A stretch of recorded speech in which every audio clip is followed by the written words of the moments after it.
বেলুর মঠে তখন একটা গাভী কেনা হবে বলে স্থির হয়েছে। গাভীটিকে নিয়ে আসা হবে দক্ষিণেশ্বরের নিকটবর্তী আড়িয়াদহ থেকে। স্বামী নিশ্চয়ানন্দের ওপর গাভীটি আনবার দায়িত্ব পড়ল। সঙ্গে যাবেন স্বামীজিরই শিষ্য স্বামী নির্ভয়ানন্দ ও অন্য আরেকজন সাধু। স্বামীজি নিশ্চয়ানন্দকে বারবার বলে দিলেন, গরুর দড়িটা কিন্তু হাতে ধরে থাকবি, তাহলে পালাতে পারবে না। যাই হোক, নিশ্চয়ানন্দ সঙ্গীদের নিয়ে নির্দিষ্ট দিনে আড়িয়াদহে গেলেন। গরুও কিনলেন। তখন বর্ষাকাল, গঙ্গায় স্রোতের টান প্রচণ্ড।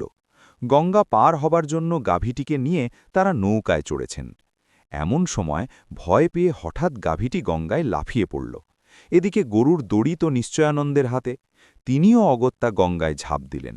গঙ্গায় তখন ভীষণ ভাটার টান। ওই ভীষণ স্রোতের টানে গরুসহ নিশ্চয়ানন্দ মুহূর্তের মধ্যে অদৃশ্য হয়ে গেলেন। ভাসতে ভাসতে এক হাতে গরুর দড়ি শক্ত করে ধরে অন্য হাতে গরুটার চোখে মুখে জল ছিটিয়ে তাকে তীরের দিকে ফেরাবার চেষ্টা করতে লাগলেন।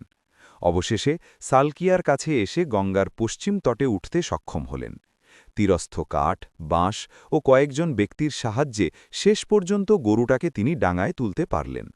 গরুর দড়ি কিন্তু তার হাতেই ছিল, কোনো অবস্থাতেই সেটা তিনি হাতছাড়া করেননি, কারণ স্বামীজির আদেশ ছিল গরুর দড়িটা কিন্তু হাতে ধরে থাকবি।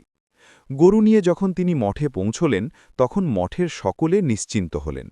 নির্ভয়ানন্দ ও তার সঙ্গীর মুখে ইতিপূর্বেই সমস্ত ঘটনা শুনে মঠের সকলেই ভীষণ উৎকণ্ঠায় ছিলেন। নিশ্চয়ানন্দকে পেয়ে স্বামীজি পরম আশ্বস্ত হলেন। সস্নেহে তিরস্কার করে বললেন, তুই মূর্খের মতো গরুর জন্য জীবনটা দিতে যাচ্ছিলি কেন? শিষ্য যুক্ত করে উত্তর দিলেন, আপনি আমাকে গরু আনতে পাঠিয়েছিলেন, কেমন করে আমি গরু ছেড়ে চলে আসি? স্বামীজিও তাতে রহস্য করে বললেন, ঠিক ঠিক, আমি গরু আনতে বলেছি, কেন তুমি তাকে ছেড়ে আসবে? তোমার পক্ষে তা তো সম্ভবই নয়। নিশ্চয়ানন্দের গুরুভক্তিতে মুগ্ধ হয়ে স্বামীজি সেদিন কতই না আশীর্বাদ করেছিলেন। ধন্য নিশ্চয়ানন্দ, ধন্য তার গুরুভক্তি। নিজের জীবন তুচ্ছ করেও গুরুর আদেশ পালন করা ছিল তার কাছে অনেক বেশি মূল্যবান।